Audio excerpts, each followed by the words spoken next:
Hi friend, math king classes में आपका स्वागत है। आज के वीडियो में हम क्लास 10th का मैथ शुरू करने वाले हैं। तो क्लास 10th के मैथ में जो टॉपिक हम स्टार्ट करेंगे उस टॉपिक का नाम है बहुपद। तो बहुपद को जानने से पहले हम उनके छोटी छोटी बेसिक बातों को जब से अच्छी तरह से नहीं जानेंगे तब तक हमें बहुपद समझ में अच्छी तरह से नहीं आएगा।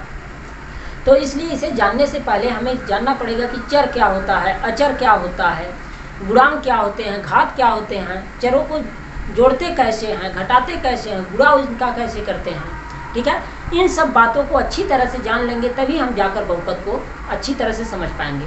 तो चलिए, बहुपद को जानने से पहले हम छोटी छोटी बातों को अच्छी तरह से जान लेते हैं। तो चलिए हम स्टार्ट करते हैं। तो सबसे पहले हम समझते हैं कि चर क्या होता है। चर, तो चर को इंग्लिश में कहते हैं वेरिएबल। ठीक है, जिसके मान में परिवर्तन हो उसे चर कहते हैं, जिसका मान बदले उसे चर कहते हैं। इसे अंग्रेजी के एक्स वाई जेड अक्षर से प्रदर्शित करते हैं। ठीक है, चर क्या होता है भाई? जिसके मान में परिवर्तन हो उसे चर कहते हैं। जैसे इसे अंग्रेजी अक्षर के एक्स वाई जेड ABCD किसी भी अंग्रेजी अक्षर से हम इसे प्रदर्शित करते हैं। आए बात समझ में? तो जैसे इसका मान कैसे बदलता है, ठीक है, चलिए हम इसे जान लेते हैं। जैसे हमने 3x + 2 एक एग्जाम्पल ले लिया। ठीक है, अगर हम यहाँ पर x बराबर मान लीजिए 0 रखते हैं, x बराबर इस जो आपको बहुपद दिख रहा है इसमें हमने क्या रखा, x बराबर 0, तो 3x गुणे 0 + 2, x के स्थान पर क्या रखेंगे 0। तो बताओ 0 का गुणा जब 3 में होगा तो क्या हो जाएगा, 0 + 2 हो जाएगा। आया कितना भाई, 2 आया। ठीक है, कितना प्राप्त हुआ, 2। तो देखो 0 रखने पर x का मान परिणाम क्या प्राप्त हुआ, 2। अब इसी तरह हम एक और एग्जाम्पल ले लेते हैं। जैसे मान लीजिए कि x बराबर 1 रखने पर, अगर इस दिए गए बहुपद में हम x बराबर 1 रखें तब देखते हैं कि इसका परिणाम क्या आता है। तो अगर हम x बराबर 1 रख रहे हैं तो 3 गुणे 1 + 2 हो जाएगा। तो बताइए भाई कितना होगा, 3 का गुणा 1 में होता है तो 3 होता है, +2 हो गया। तो बताओ परिणाम कितना दिया, 5 दिया। मतलब 0 पर 2 दिया परिणाम और 1 पर कितना दिया, 5 दिया। तो देखो बार बार इसका मान बदल रहा है, इसीलिए इसको चर कहा गया। ठीक है, चर क्या होता है, जिसका मान बदले उसे चर कहते हैं। आया बात समझ में? अगर x बराबर हम 2 रखते हैं तब क्या परिणाम प्राप्त होता है, चलिए एक और देख लेते हैं। जैसे 3 गुणे x के स्थान पर कितना रखेंगे, 2, तो 2 रख दिए और प्लस में कितना है 2, तो 3 दूना 6, 6 + 2 आया कितना भाई प्राप्त हुआ, कितना परिणाम प्राप्त हुआ, 8। तो देख लीजिए भिन्न भिन्न x के मान पर परिणाम भिन्न भिन्न प्राप्त हो रहे हैं। इसीलिए देखो हमेशा इसका मान में बदलाव हो रहा है, इसीलिए इसे चर कहा जाता है। हमें आशा है कि आप लोग चर को अच्छी तरह समझ गए होंगे। एक बार और समझ लीजिए इसके डिफिनीशन को। चर क्या होता है, जिसके मान में परिवर्तन हो उसे चर कहते हैं, जिसका मान बदले उसे चर कहते हैं। इसे अंग्रेजी अक्षर के एक्स वाई जेड से हम प्रदर्शित करते हैं। आया बात समझ में? तो देख लीजिए अगर x बराबर 0 रखें तो क्या होगा, 0 हो गया, उसके बाद इसका परिणाम 2 प्राप्त हुआ। फिर x बराबर हमने क्या रख दिया, 1 मान लिया, तो 1 रख कर देखा तो हमने देखा परिणाम क्या दे रहा है, 2 दे रहा है। इसी तरह हमने x बराबर 2 रखा तो परिणाम कितना प्राप्त हुआ, 8। तो हमने देखा कि x का भिन्न भिन्न मान रखने पर परिणाम भी अलग अलग प्राप्त हो रहे हैं, इसीलिए इसे चर कहा जाता है। हमें आशा है कि आप लोग अच्छी तरह से इस बात को समझ गए होंगे। अब बात करते हैं कि अचर क्या होता है।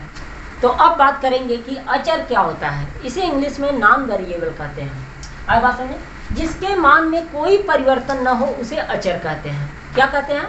जिसके मान में कोई परिवर्तन न हो या जिसका मान न बदले उसे अचर कहते हैं। इसे अंकों द्वारा प्रदर्शित करते हैं, इसे गिनती के अंकों द्वारा प्रदर्शित करते हैं। जैसे 1 2 3 4 4 7 6, किसी भी संख्या से हम प्रदर्शित कर रहे हैं अंकों से, यही हमारा अचर होता है।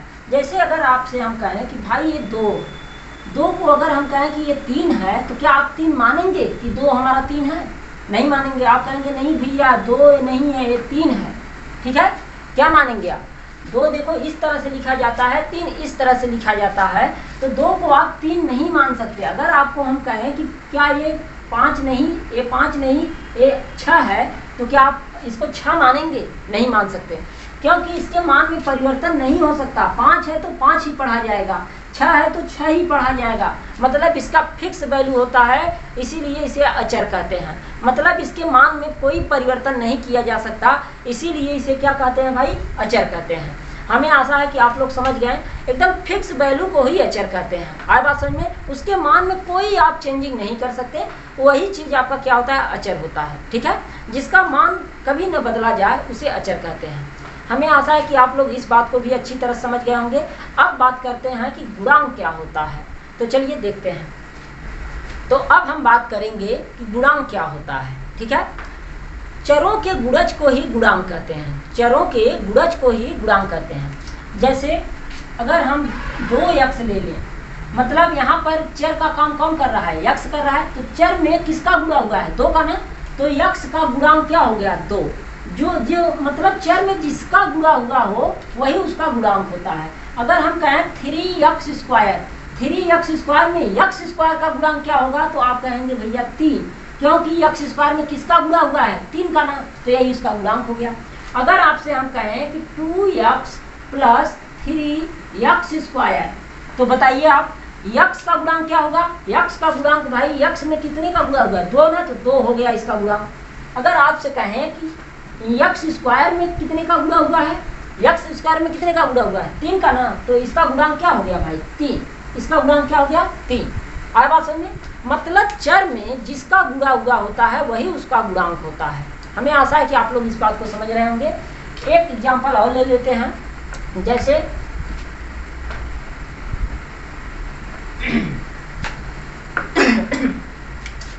जैसे अगर आपसे कहें 5x³ + 4x² + 3x + 5, ठीक है, +5। अब बताओ भाई x³ का क्या होगा गुणांक? मतलब x³ का क्या होगा गुणांक? x³ में कितने का गुणा हुआ है? 5 का, तो इसका गुणांक हो गया 5। इसका गुणांक क्या हो गया? 5। अगर हम कहें x² में या मतलब 4x² में x² का गुणांक क्या है? तो आप कहेंगे भाई x² में किसका गुणा हुआ है? 4 का ना, तो भैया इसका गुणांक क्या हो गया? 4। इसका गुणांक क्या हो गया? 4। अगर हम आपसे कहें कि भाई 3x में x का गुणांक क्या होगा? x का गुणांक, तो x में किसका गुणा हुआ है? 3 का ना, तो इसका हो गया 3। अब जो ये आपका 5 बच जा रहा है, जिसके साथ x न लगा हो उसे हम अचर कहते हैं। वही क्या होता है? हमारा अचर पद होता है। हमें आशा है कि आप लोग इस बात को अच्छी तरह समझ गए होंगे कि गुणांक क्या होता है। देखो भाई, चर में जिसका ही गुणा हुआ होता है वही उसका गुणांक होता है। आए बात समझ में? मतलब चर के गुणज को ही गुणांक कहते हैं। हमें आशा है कि आप लोग इस बात को भी अच्छी तरह समझ गए होंगे। अब हम बात करते हैं कि घात क्या होता है। चलिए इसे तो अब हम बात करेंगे कि घात क्या होता है। ठीक है, जब किसी संख्या में उसी संख्या का 2 या 2 से अधिक बार गुणा होता है तो उस पे लगने वाले पावर को ही घात कहते हैं। ठीक है, जैसे अगर हम कहें कि 2 का गुणा 2 बार किया जाए, 2 का गुणा 2 बार कर दिए, तो भाई बताइए 2 का पावर कितना हुआ? 2 का पावर 2 लिखेंगे हम। ठीक है, अगर हम कहें 3 का गुणा 3 में करें, मतलब उसी संख्या का उसी संख्या में गुणा करना होता है भाई, तभी घात कहलाता है। ठीक है, तो 3 का गुणा 3 में किए हैं, तो मतलब 3 क्या ठवाया? 1 2, तो 2 पावर हो जाएगा। अगर आपसे कहें कि भाई लो 4 का गुणा अगर हम कर दें, 4 का गुणा 3 बार, 4 का गुणा 3 बार करें, तो 4 के घाते क्या हो जाएगा? 4 के पावर हो जाएगा 3, क्योंकि 4 का गुणा कितनी बार हुआ है? 3 बार हुआ है ना। 3 बार हुआ, जितना बार गुणा होता है उतना ही जो घात ऊपर लगता है उसी को पावर कहते हैं। जो पावर लगता है उसी को क्या कहते हैं? हम घात कहते हैं। जैसे यक्स का गुणा अगर हम कर दें, यक्स गुणे यक्स गुणे यक्स गुणे यक्स, तो देखो यक्स का गुणा कितनी बार हुआ है? 1 2 3 4 5, तो भाई 5 बार हुआ है ना। यक्स का गुणा कितनी बार हुआ है? 5 बार। तो हम कहेंगे कि यक्स के पावर 5। ये जो पावर आपको दिख रहा है ऊपर, यही घात होता है। जो पावर लिखा है यही आपका घात होता है। ठीक है, यही घात होता है। मतलब अगर किसी संख्या का उसी संख्या में जितनी बार गुणा किया जाए उतना ही पावर जो लगता है उसी को कहते हैं घात कहते हैं। ठीक है, हमें आशा है कि आप लोग समझ गए होंगे इस बात को। तो चलिए अब आगे चलते हैं कि चरों का जोड़ कैसे करते हैं और घटाना कैसे करते हैं, इन बातों को अच्छी तरह से समझ लेते हैं। तो अब हम बात करेंगे कि चरों का जोड़ और घटाना कैसे करते हैं। चरों का जोड़ और घटाना करते समय क्या जुड़ता है, क्या घटता है, ठीक है। इन सब चीज़ों को जानने से पहले हम जानेंगे कि समान जात के चर क्या होते हैं। तो समान जात के चर क्या होते हैं भाई, जब यक्स और यक्स आपको देखो सेम अक्षर है ना, यक्स और यक्स, तो ये समान जात के चर हैं। अगर आपसे कहें कि यक्स और वाई क्या ये सेम जात के चर हैं? नहीं भाई, यहाँ यक्स है और वाई है, दोनों अलग अलग अक्षर हैं, तो ये समान जात के चर नहीं है। भाई चर का काम तो कर रहा है, वाई भी चर का काम कर रहा है, लेकिन ये सेम जात के चर नहीं है। जैसे कई बिरादरियाँ होती हैं, मनुष्यों का कई बिरादरी होती है बेटा, इसलिए उसमें अगर सेम बिरादरी में शादी ब्याह किया जाता है, एकदम सेम वही बात है कि जब समान जात के चर रहेंगे तभी उनके गुणांक आपस में जुड़ते और घटते हैं, ठीक है। तो चलिए अब हम बात करते हैं। अब हमें आशा है कि आप लोग समझ गए होंगे। अगर यहाँ पर कहें यक्स स्क्वायर और यक्स स्क्वायर, तो ये सेम जात के चर हैं, क्योंकि देख लीजिए यहाँ भी यक्स स्क्वायर है और यहाँ भी यक्स स्क्वायर है, तो ये सेम जात के चर हैं। अगर यहाँ पर कह दें कि यक्स स्क्वायर और यक्स है, तो क्या ये सेम जात के चर हैं? क्या ये सेम जात के चर हैं? नहीं भाई, ये सेम जात के चर नहीं है, क्योंकि इनके घात में अंतर है। यहाँ पर घात 2 है और यहाँ पर घात 1 है। आया बात समझ में? अगर हम आपसे कहें कि यहाँ पर यक्स स्क्वायर और वाई स्क्वायर दे दे, तो क्या ये सेम जात के चर हैं? नहीं, क्योंकि यहाँ पर यक्स स्क्वायर है और यहाँ पर वाई स्क्वायर है, जो अलग अलग अक्षर है, इसलिए ये सेम जात के चर नहीं है। तो हमें आशा है कि आप लोग अब समझ गए होंगे इस बात को। अगर वाई जैसे वाई और वाई दे दे, तो क्या ये सेम जात के चर हैं? हाँ, एकदम बिल्कुल हैं, क्योंकि वाई और वाई दोनों एक ही जात के चर हैं, क्योंकि एक ही अक्षर है तो एक जात के चर हो गए। अगर हम कहें वाई क्यूब और वाई स्क्वायर, क्या एक ही जात के चर हैं? एक ही जात के चर हैं। चर तो एक ही जात के हैं, लेकिन घात उनके समान नहीं है, इसलिए ये एक जात के चर नहीं बोले जा सकते। हमें आशा है कि आप लोग ये बात समझ गए होंगे अच्छी तरह से। तो चलिए अब हम बात करते हैं कि इनका जोड़ और घटाना कैसे करते हैं, इस बात को अच्छी तरह समझ लेते हैं। तो अब बात करने वाले हैं कि चर आपस में कैसे जुड़ते और घटते हैं। आया बात समझ में? देखो बच्चों, जब चर समान जात का चर हो, जब चर समान जात के हो और उनके घात भी समान हो, तब उनके गुणांक आपस में जुड़ जाते हैं। आया बात समझ में? अगर चर जो है समान जात का चर है और उनके घात भी समान है, तब उनके गुणांक आपस में जुड़ते और घटते हैं। जैसे आपसे कहा दे कि 2x प्लस 3x बराबर क्या होगा, तो बताइए भाई, जिसके ऊपर घात, इसके ऊपर घात दिख रहा है x के, नहीं दिख रहा ना, इसलिए बेटा जिसके ऊपर घात न लिखा रहे उसे 1 मानते हैं। क्या मानते हैं? 1 मानते हैं। तो यहाँ पर x के ऊपर कोई घात नहीं तो 1 मानेंगे। यहाँ भी देखेंगे कि भाई x का घात 1 ही है, क्योंकि इसके ऊपर भी नहीं लिखा गया है। तो बेटा हम देख रहे हैं कि भाई यहाँ भी x है, यहाँ भी x है, और घात भी दोनों का समान है। घात भी क्या है? दोनों में समान है, इसलिए इनके गुणांक, जो गुणांक बताओ, इस x के गुणांक कितना है? 2 है, और इसके गुणांक कितना है? 3 है। तो आपस में इन दोनों का गुणांक आपस में जुड़कर कितना होगा? 2 3 5 5, और क्या जुड़े हैं? x को जोड़े हैं ना, तो भैया x हो गया।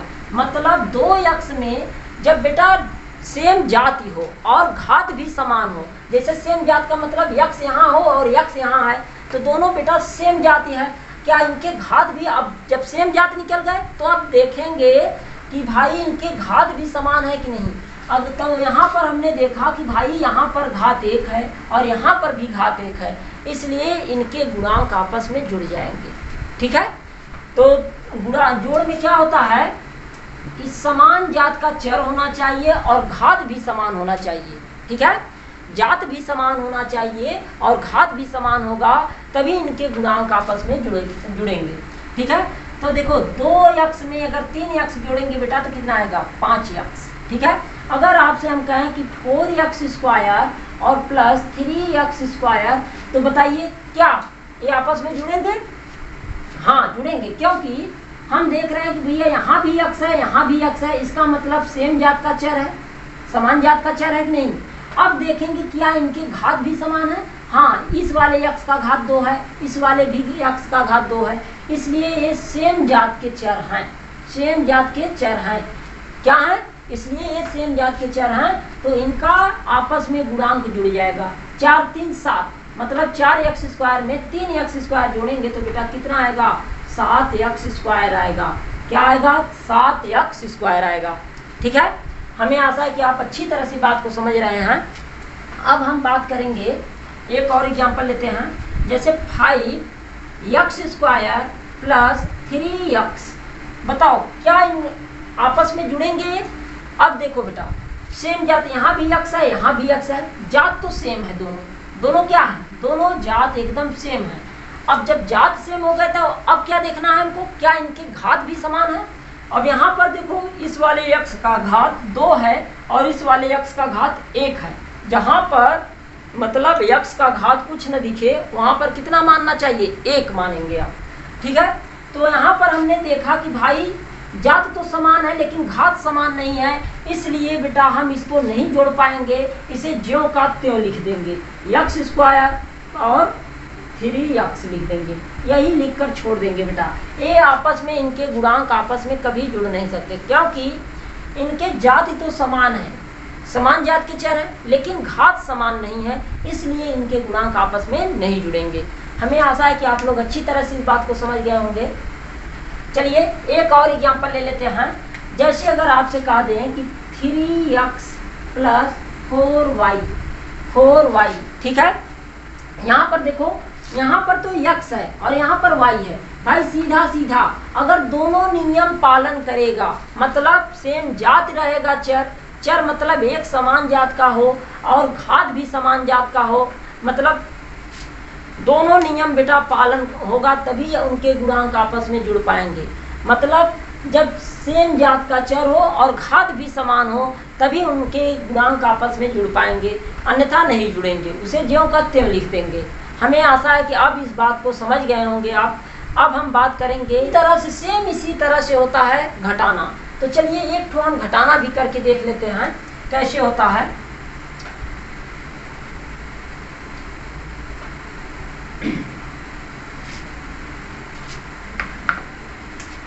अगर बेटा हम बात करें कि 4x² माइनस 3x², ठीक है, 3x², तो बेटा क्या ये आपस में घटेंगे कि नहीं घटेंगे? अब इस बारे में हम बात करते हैं।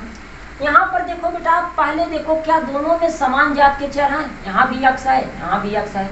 ये तो भाई मिला कि भाई समान जात के चर हैं। जब एक नियम फॉलो कर गया तो तब हम देखेंगे दूसरा कि भाई क्या इनके घात भी समान है। अब देखेंगे भाई यहाँ भी घात 2 है और यहाँ भी घात 2 है, मतलब ये तो एकदम सेम जात का चर मिल गया, एकदम सेम जात के चर हैं। जब बेटा सेम जात का चर रहेगा तो उनके गुणांक आपस में घट जाएंगे। बताओ 4x² में से 3x² निकालोगे बेटा तो कितना बचेगा? 1x², 1x² आपको प्राप्त होगा। तो हमें अब एक एग्जाम्पल और लेते हैं, जैसे 5x² माइनस 3y, तो क्या बेटा ये आपस में जुड़ेंगे, मतलब घटेंगे कि नहीं घटेंगे? अब बताओ, यहाँ पर देखो भाई सेम जात के चर तो नहीं दिखे। जब सेम जात का मतलब एक भी नियम अगर फॉलो नहीं हुआ तो बेटा इनके गुणांक आपस में कभी भी मतलब न तो जुड़ेंगे न तो घटेंगे। हमें आशा है कि आप लोग अच्छी तरह से इस बात को समझ गए होंगे। अब हम बात करते हैं भाई चरों का गुणा कैसे करते हैं, ठीक है, और चरों का गुणा करते समय उसमें क्या जुड़ता है, ठीक है। तो चलिए हम इस बात को अब अच्छी तरह से समझ लेते हैं। तो अब हम बात करेंगे कि चरों का गुणा कैसे करते हैं, ठीक है।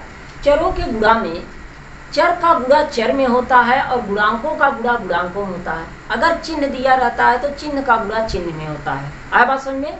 तो चर का गुणा कैसे करते हैं? चर का गुणा चर में होता है, गुणांकों का गुणा गुणांकों में होता है और चिन्ह का गुणा चिन्ह में होता है। हाँ, चर के गुणा में घात कब जुड़ते हैं? जब चर सेम जात का हो, मतलब समान जात के चर रहेंगे तो उनके घात आपस में जुड़ जाएंगे। आया बात समझ में? चलिए एग्जाम्पल द्वारा इसे समझते हैं। जैसे हम कह दें आपको 2x गुणे 3x, 2x गुणे 3x। यहाँ पर x का गुणांक कितना है 2, यहाँ पर x का गुणांक कितना है भाई 3, दिख रहा है ना। x का गुणांक कितना है 2 है और x का गुणांक कितना है 3 है, ठीक है। तो देखो भाई सबसे पहले हम क्या करेंगे, गुणांकों का गुणा गुणांकों में करते हैं। 2 तिहाई 6 हो गया, 6 हो गया कि नहीं। अब बेटा हम देखेंगे कि क्या चर जो है वो समान जात के चर है कि नहीं है। यहाँ पर हमने देखा कि भाई x है, ये भी x है, दोनों सेम जात के चर हैं, ठीक है, सेम जात के चर हैं। तब क्या होगा, इसके ऊपर भाई कोई घात नहीं दिख रहा। जिस चर के ऊपर कोई घात नहीं दिखता तो उसे क्या कितना मानते हैं, 1 ना। तो 1 हो गया यहाँ पर, मतलब इस वाले चर के ऊपर कोई घात नहीं तो 1 मानेंगे। यहाँ भी चर के ऊपर कोई घात नहीं तो 1 मानेंगे। तो यहाँ पर दोनों मतलब जब इस वाले x का गुणा इस वाले x में होगा तो उनका घात क्या होगा, दोनों का घात जुड़ जाएगा। तो 1 धन 1 हो गया।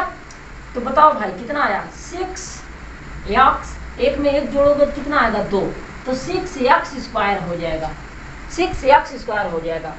तो देखो बेटा चर का गुणा करते समय गुणांकों का गुणा गुणांकों में होता है, चर का गुणा चर में होता है। अगर चिन्ह दिया रहता है तो चिन्ह का गुणा चिन्ह में करते हैं। आया बात समझ में। और सेम जात का चर रहता है तो उनके घात आपस में जुड़ जाते हैं। आया बात समझने की नहीं।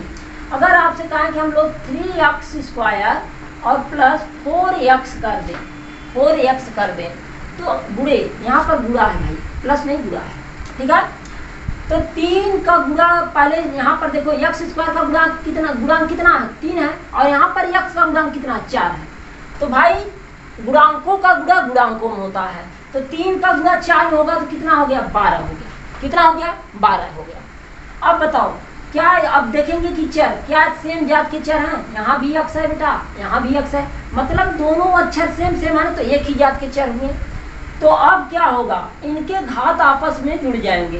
बताओ इस वाले चर मतलब x का घात कितना है 2, और इस वाले चर का घात कितना है 1, तो 2 में 1 जोड़ोगे तो कितना हो जाएगा 2 धन 1, 2 धन 1 करोगे तो आएगा कितना भाई 12, x पावर कितना होगा 3, मतलब 2 में 1 जुड़ेगा तो 3 हो जाएगा ना पावर। तो यही हो गया भाई, मतलब चर का गुणा ऐसे करते हैं बेटा, मतलब सेम जात के चर रहेंगे तो उनके घात आपस में जुड़ जाएंगे। चलिए एक एग्जांपल और ले लेते हैं, जैसे 3x गुणे 4y। यहाँ पर बेटा क्या होगा, गुणांक हमेशा आपस में गुणा हो जाएंगे। बताओ 4 तिहाई 12 हो गया कि नहीं। अब यहाँ पर तो भाई x दिया है और यहाँ पर y दिया, क्या सेम सेम अक्षर है, सेम सेम अक्षर नहीं है तो इसका मतलब इनका मतलब सेम जात का चर नहीं है, समान जात के चर नहीं है, तो इनके घात आपस में जुड़ेंगे नहीं। जब किसी का घात आपस में नहीं जुड़ेगा भाई तो इसका मतलब xy, डायरेक्ट इसे xy लिख देंगे, ठीक है, 12xy। हमें आशा है कि आप लोग इस बात को भी अच्छी तरह से समझ गए होंगे, ठीक है। तो अब चलते हैं, अब बात करेंगे कि भाई हम चरों का भाग कैसे करते हैं, ठीक है, कि चरों का भाग करते समय उसमें क्या घटता है, ठीक है। अब बात करेंगे कि चरों का भाग कैसे करते हैं, ठीक है, कि चरों का वो कैसे भाग देते हैं, हम चर का भाग कैसे करते हैं। चरों के भाग में चर का भाग चर में देते हैं और गुणांकों का भाग गुणांकों में देते हैं, ठीक है। इसे हम समझते हैं, जैसे अगर हम कह दें 3x मतलब 6x square divide by 3x, मतलब भाई किससे भाग दे रहे हैं हम, मतलब किससे भाग दे रहे हैं 3x से भाग दे रहे हैं, मतलब जिसके सामने भाग का चिन्ह रहता है उसी से हम भाग करते हैं। किसके सामने भाग का चिन्ह है 3x के ना, तो इसी से भाग देना है इसमें। तो भाग जिससे देते हैं बेटा हम उसको नीचे लिखते हैं, हमेशा बटे में नीचे लिखते हैं, 6x स्क्वायर बटे 3x। तो बेटा हम गुणांकों का भाग गुणांकों में करते हैं। यहाँ पर x स्क्वायर का गुणांक कितना है 6, यहाँ पर x का गुणांक कितना है 3, मतलब 3 का गुणा 6 में दे देंगे, भाग 3 का भाग किस में देंगे 6 में, मतलब कितना हो गया बताओ 3 गुना 6 हो गया। अब बेटा जो ये वाला आपका x है ये हमेशा घटता है, मतलब जो नीचे रहता है वो घट जाता है ऊपर वाले में से। तो ऊपर कितना दिया है, ऊपर कितना है x का घात 2 और नीचे x का घात कितना है 1, तो बेटा यहाँ पर ऊपर तो 2 आ गया कट के। अब बताओ 2 में से अगर 1 घटाओगे तो कितना x बचेगा भाई, 1 का है ना, तो भाई 2x बचेगा आपका। ठीक है, मतलब चर के घात में, मतलब चर का भाग में अगर सेम जात के चर हैं तो उनके घात आपस में घट जाते हैं। सेम जात का चर होने पर उनके घात आपस में घट जाते हैं। आया बात समझ में। अब फिर एक बात हम भी एक सवाल करते हैं, जैसे 2x के पावर 4 12x के पावर 4 डिवाइड बाई 3x कर लो या x स्क्वायर कर लो, ठीक है, कुछ भी कर लो। तो भाई यहाँ पर हम किससे भाग देंगे, जिसके सामने भाग का चिन्ह लगा है। किसके सामने भाग का चिन्ह लगा है, 3x स्क्वायर के। तो हम कहेंगे कि 12x के पावर 4 जिसके सामने लगा रहता है भैया भाग का चिन्ह, उसको बटे के नीचे लिखते हैं, तो 3x स्क्वायर हो गया, 3x स्क्वायर हो गया। भाई गुणांकों का भाग गुणांकों में देते हैं, 3 चौक 12, 4 बार में कट गया 12। अब बताओ x के पावर 4 है ना ऊपर, और नीचे x के पावर कितना है, 2 है ना, तो आपस में भाई घट जाएंगे। लेकिन कब घटते हैं, जब सेम जात के चर हो। देखो x है यहाँ, यहाँ भी x है, तो इनके घात आपस में घट जाएंगे। 4 में से 2 घटा, नीचे वाले को हमेशा घटाना होता है। 4 में से 2 को निकाल देंगे तो कितना आएगा भाई, देखो यहाँ पर कटने के बाद 4 बचा, फिर x लिख लो। 4 में से 2 घटाओगे तो 2 आएगा, ऊपर घात कितना बच गया, 2। यही हो गया आपका भाग, यही क्या है, भाग हो गया आपका। अगर भाई हम एक और एग्जांपल लेते हैं, जैसे 8x डिवाइड बाई 3y या 4 लो 2y कर दिए, क्या कर दिया, 2y कर दिया, जिससे कि आपको समझने में थोड़ा परेशानी न हो, सिंपल ढंग से आप समझ लें। तो बेटा इसमें हम किससे भाग देंगे, जिसके सामने भाग का चिन्ह लगा है। किसके सामने लगा है, 2y के ना, इसको बटे के नीचे लिखेंगे। पहले आप लिख लीजिए 8x लिख लिए, भाग का चिन्ह किसके सामने लगा है, 2y के ना, बटे के नीचे 2y कर दो, हो गया। अब बेटा आपको इसको काट देना है, गुणांकों का भाग गुणांकों में देते हैं, तो 2 चौक 8 हो गया। ठीक है, यहाँ पर देखो बेटा x है और यहाँ पर y है, यहाँ पर क्या है, x है और यहाँ पर y है। तो जब सेम जात के हैं ये नहीं है, इनके घात आपस में कभी नहीं घटेंगे। ठीक है, जब सेम जात के रहेंगे तभी उनके घात आपस में घटेंगे। तो 4 लिख लिए और x बटे y जो का त्यों उतार देंगे। हमें आशा है कि अब आप इस बात को अच्छी तरह से समझ गए होंगे। तो आज का वीडियो बहुत लंबा हो जाने के कारण अब बहुपद नेक्स्ट वीडियो में हम स्टार्ट करेंगे। तो इनके बेसिक बातों को अच्छी तरह से हम समझ लिए हैं। अगर आपको अच्छा लगा हो वीडियो तो आप प्लीज़ इसे लाइक, सब्सक्राइब और शेयर करना ना भूलें। तो चलिए अब मिलेंगे नेक्स्ट वीडियो में।